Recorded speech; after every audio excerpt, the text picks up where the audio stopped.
Hello, everyone. Thank you for joining us for our live Q&A. A big hello to everyone on our live stream over on LinkedIn and here on Zoom webinar. And today we're going to look at what EAA compliance looks like for London City Airport. A few quick round of introductions. A good self, I'm Michael Halpin. I'm Head of Global Marketing here at Resite Me, and I'm joined by the lovely Dorota Zielinska, Digital Engagement Lead at London City Airport. Thank you, Trot. Lovely to have you with us. Looking forward again to the conversation, but as a little bit of a backdrop or a background information, everyone, the EEA came into fruition for everyone in June, and we did have a 3 months on webinar where we revisited the EEA, what was the impact of this on the industry, what our clients have been doing in that time period, what trends we'd seen, most common issues, what people were fixing on their websites. And today it's going to be a practical conversation, find exactly what someone does in the real world. And I can't wait to get into this conversation. So let's set some foundations, Ro, if that's all right. It's all right if you can tell us a little bit about the importance of accessibility for London City Airport. Thanks, Michael. Of course, at London City Airport, we recognize the importance of website accessibility as more than just a requirement. So our goal is not only to simply meet minimum standards or tick compliance boxes. Instead, what we are trying to do, we view designing new components, elements, interfaces, and improving existing digital portfolio for accessibility as being absolutely crucial. This is to ensure that the end user can engage with our websites easily. Our commitment means we should constantly work and identify and, in fact, eliminate the barriers. Simply put, we are dedicated to doing what's right for the passengers, for the customers that use our sites every day. And you might ask me a question, what does this even mean in a real world, in a real scenario? So I'm happy to explore. What we know is that by designing inclusively, we can ensure that services are available to the broadest possible community. What we also know that with that said, accessibility is actually a vital layer in the design process. And by implementing best practices, we are creating better experience for all of our users. As an example, to achieve clearer structure or clearer language, for example, we need to consider certain elements, including clear headings, descriptive alt tags, or unambiguous language. Further, to, for example, achieve clearer CTAs, we might consider more descriptive call to actions instead of just ambiguous click here. We might expand on label that says book flight now or find out more information.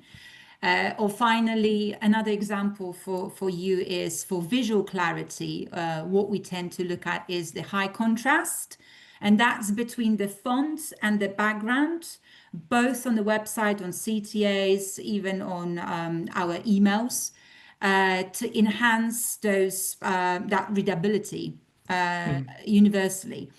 In other words, I believe that the more accessible our websites are, the more inclusive the experience becomes.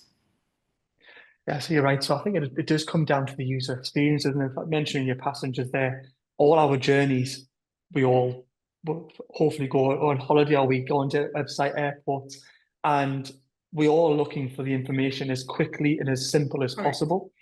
And that user experience, like you've just said there, can be around design and signing things in a best, clearer way through CTAs, as you mentioned, or even color contrast. So the importance of accessibility is improving the user experience to get the information that someone wants, which I think is super important.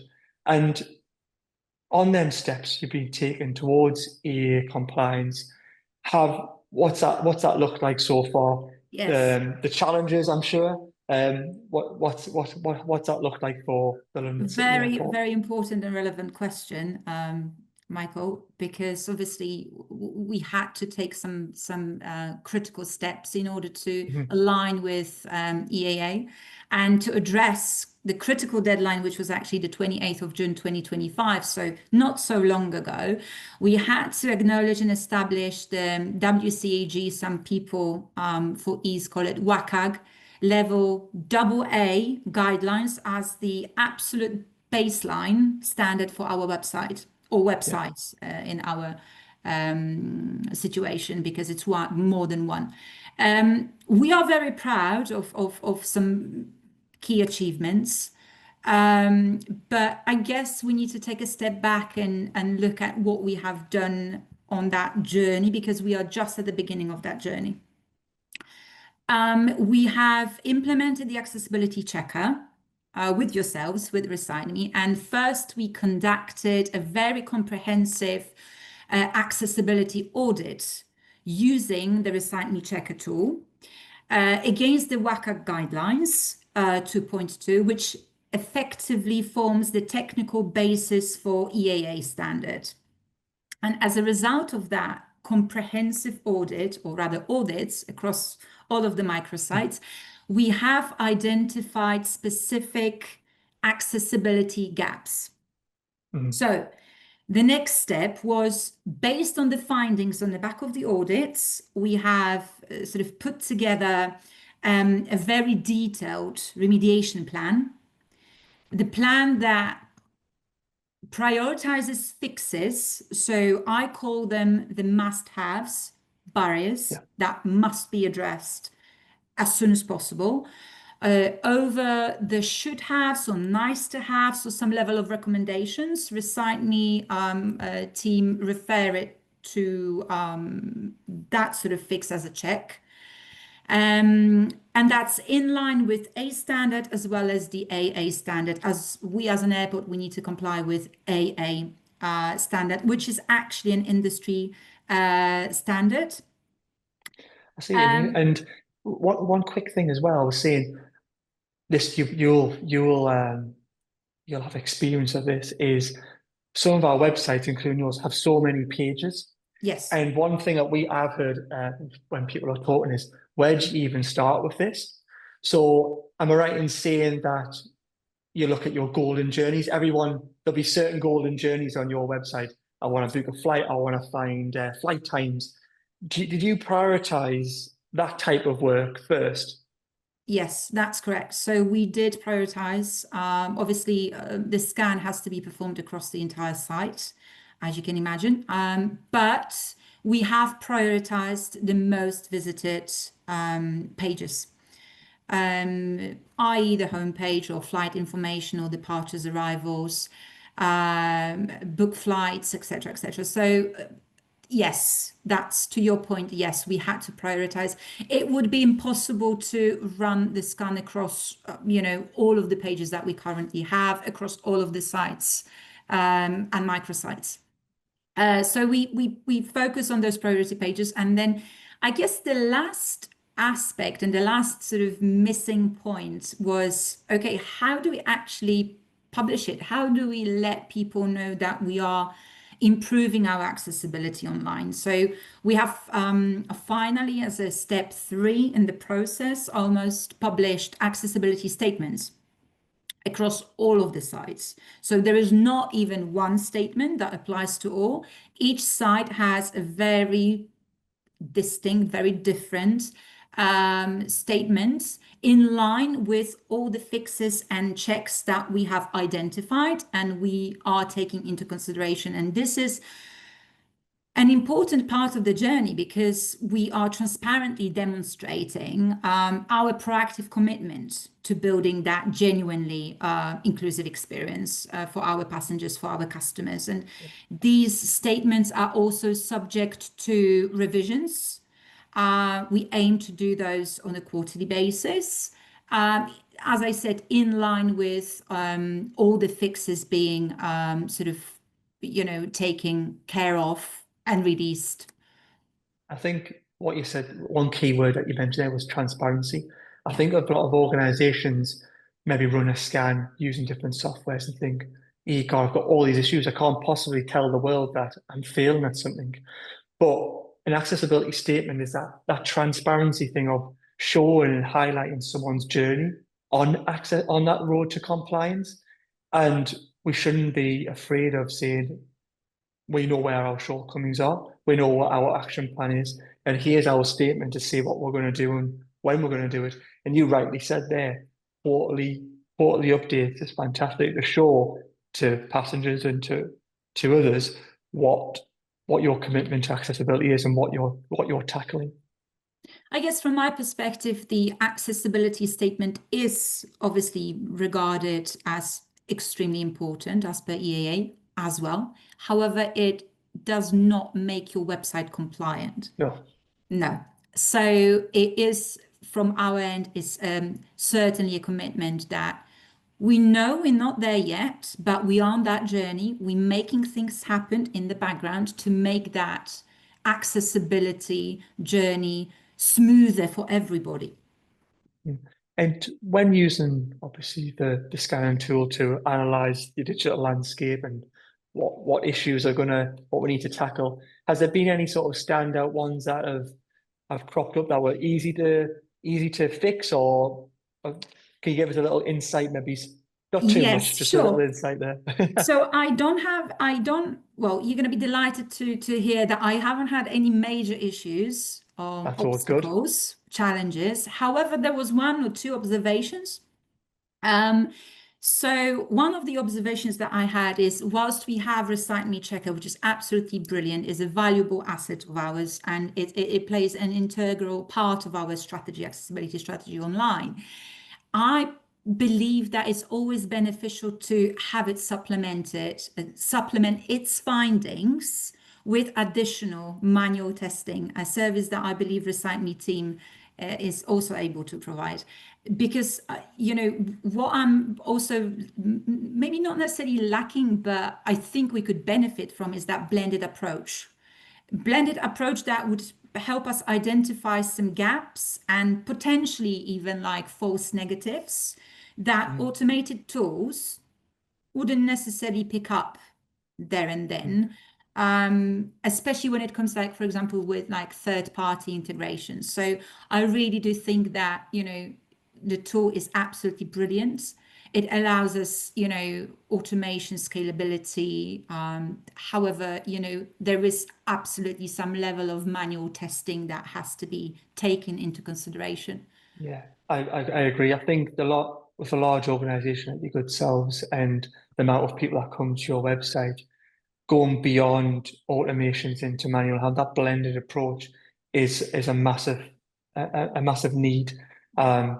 Technology is great for scalability and helping with cost and speed, and will suffice for a larger number of organizations. But as an organization grows and has key bits of information on our website, that blended approach of manual auditing to identify things that the technology can't, that blend is massively is needed. And like you say, Chris and the team here are helping you guys with that.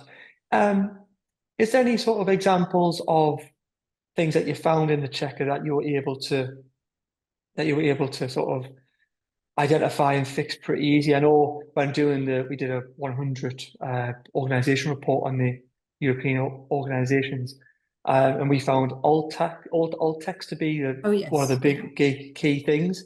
Was that one of the ones for you guys? Yes, alt tags. I think I had a little list for you actually, because obviously we could use the jargon used within the checker, which was, organized by Mhm. HCG, etc. Oh, techniques, yes, techniques, Yeah, the more technical stuff, but yes. certainly there are some related to alt tags, heading structure. Most recently, I believe it was the C34 that came up to make some improvements into the sticky header and the ribbon Mhm. and make it, refine it on smaller devices. Again, hot of the press recently, something that we've highlighted, or the tool highlighted for us, was the contrast on the CTA button for the Wi-Fi splash page that we're also investigating. So Okay. applying that, less opaque, also CTAs or elements, widgets. So yeah, there are quite a few so Yeah. far that are related more to styling, but we Styling. on it, Yeah. absolutely we on it. You need to blame teams like myself, design and marketing teams for them sort of things. But sometimes it can be the obvious things. Yes. Um, well, I talk to a lot of marketing teams externally to ours around SEO and design, how that plays a massive parallel to accessibility. And when the tool picks up, like you mentioned there about the top nav or your top sort of banner going Yeah. smaller Yeah. into mobile view, that's just a text size issue on C, the C criteria technique that you mentioned. So straight away, user experience will be massively improved once that identified. But Mhm. these things, you don't know them till you know them, if that makes sense. So it's good that these little things, and once again, pretty quick fixes as well, in increasing text size or a banner size or changing the Absolutely. color contrast on a button. That's awesome to see. And obviously going through this process, and it's a journey, not a process with as we're always adding new content. Has there been any sort of key learnings you've made so far on your journey towards compliance? So in terms of like measurement, Yeah. So yes, in terms of measurement, absolutely yes. So we obviously use the platform, so Recite Me Checker for the auditing, but also for scoring. So we get a score against the audit. However, as you mentioned just now, I really would like to highlight that we need to shift our focus on, from a short-term kind of 100% compliance project goal to that continuous journey. Just exactly what you've said just now, because it's a long-term maintenance, and websites are dynamic, websites are fluid, they change. Therefore, the strategy, I believe, of any business should be to move beyond that run, fix, and forget approach when it yeah, comes to dev or design. We are very much proud to be in a very high sort of percentage scoring in terms of our standard AA. But let's not forget that's focusing mainly on fixes, which are the must-haves, which are the actual barriers. We really want to go beyond that, above and beyond that, just a fix.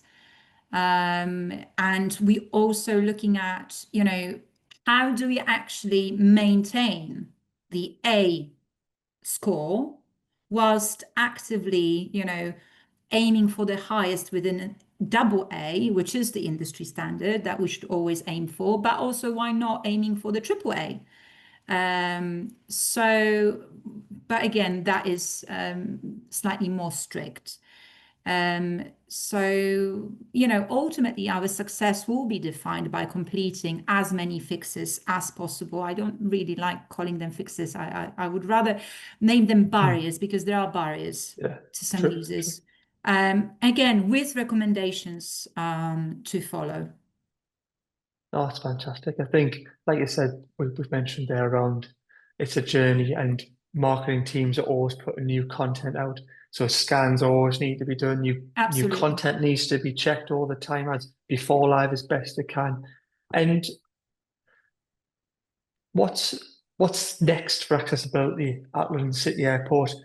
Continue the mission, manual auditing, look at all the golden journeys. How does that look like for your team? Well, I think we should certainly continue the valuable work that we have started doing last year, and continue obviously working with yourselves as a partner to help us guide us through that journey, and effectively make the website as accessible, in other words, as inclusive as possible. That's the goal. Uh, Secondly, address the fixes. So the must-haves, the barriers. Let's get, and sort them out as soon as possible, improve the existing process that we've established, and sort of, continue this amazing journey, this amazing work, and remain committed, I guess, for 2026. Yeah, I agree. I think it's a definitely an ongoing thing. And for people that might be on the call or looking to start this journey, what do you think? What should we advise people to do? Is it understanding the landscape and how to tackle it? Where should someone start? Would we say? I would probably say that I've learned one, well, I've learned many things throughout the journey, that's for sure. Hmm. However, the key learning is that, the accessibility online, and I'm, referring here to websites because that's my area of expertise, Yes. extends well beyond just the compliance. It does require that strategic approach, the user-centric approach, and that continuity commitment that we've been talking about.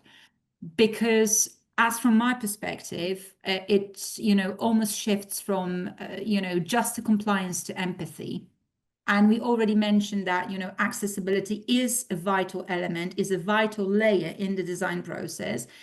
And for that reason, it's so critical that it should be considered early in the process rather than considered as an aftermath, if that makes sense. Yeah, I agree. I think accessibility over the last, I suppose, 1, 2 years is becoming a key pillar in business strategy. It's not just a nice to have anymore. It becomes a core aspect along with diversity and inclusion. Accessibility is part of that remit. And all organizations, rightly so, are putting people first. It's not a tick box exercise anymore. And it's really good that these legislations are in place to, hold organizations accountable for it for the right reasons, which is helping people, user experience, getting the information that everyone can access as best they can. Um, that's fantastic. Is there anything else we could leave? Oh, do we have any? Actually, do we have any questions? Is there anything we could leave, draw with the audience? Um, I guess maybe we can just wrap up to say, if you wouldn't mind, how Recite Me Checker has been, supporting us as a tool, but also the people behind it, because it certainly, from my perspective, enabled me a fast sort of automated scanning of very large volumes of content to identify some common issues that we then obviously take in and plan and trying to remediate. But also, I think another point that I wanted to mention is that, it promotes that shift left approach, Mhm. because I'm able to catch certain inconsistencies and nuances early enough in the development or even design phase, making obviously that remediation cheaper and faster down the line, And also another really important aspect is, or two aspects rather, is it provides really clear feedback and some level of guidance for the developers that I'm working with, the designers, account managers on WCAG guidelines. And again, most importantly, I think for us all, it enables us to check on the progress Mhm. in a live environment. And I think Of that's course, really, really, really important. I agree. I think um, retrospectively looking at things is never good. You always want to be on the pulse and trying to capture things in the Absolutely. moment to, and then learn from that and create processes where hopefully it won't happen again for new content going out and taking them learnings and recreating best practices. And you mentioned there about all the different teams, and that's what accessibility does now. Yeah. It's not just one team. It's we all play our parts in driving that sort of that core piece of work forward for the organization. And also, Um, I guess it acts as a safeguard against the regression because we are able to monitor the site to prevent the new code from introducing some additional accessibility barriers when we deploy certain changes. So Yeah, I know there's a part of the Recycling Checker that our team uses, which is the live plugin, the browser plugin. yes, So yes, before content goes live, we run it through the plugin, and yes, it essentially just the checker on that isolated unpublished page. yes, And then obviously you'll be putting your best foot forward there to make sure that you're putting live accessible content before it even hits the internet. So it's that future proofing exercise. And then obviously new processes on content for marketing teams or whoever that may be. So it's always good to get ahead of the game. I massively appreciate your time and going through some real life examples of how you're using the product, how you're tackling accessibility. no I think problem we at all. My understand it. pleasure. It's definitely a journey, that's for sure. For anyone listening, you can head over to the Recycle Me website. At the top of the website, there'll be a little EAA bar. If you click into that, there's a full page full of training courses, checklists, guides. There's some free scan tools on the site so you can see where your homepage is ranking at the moment, like Dorota was saying. We encourage you to try and use as much free tools as possible there to help you on your journey. And a massive thank you for joining us today. Thank you very much for having me. Perfect. Thank you very much, everyone. Take care and have a great Take week. care. Bye now. Bye bye.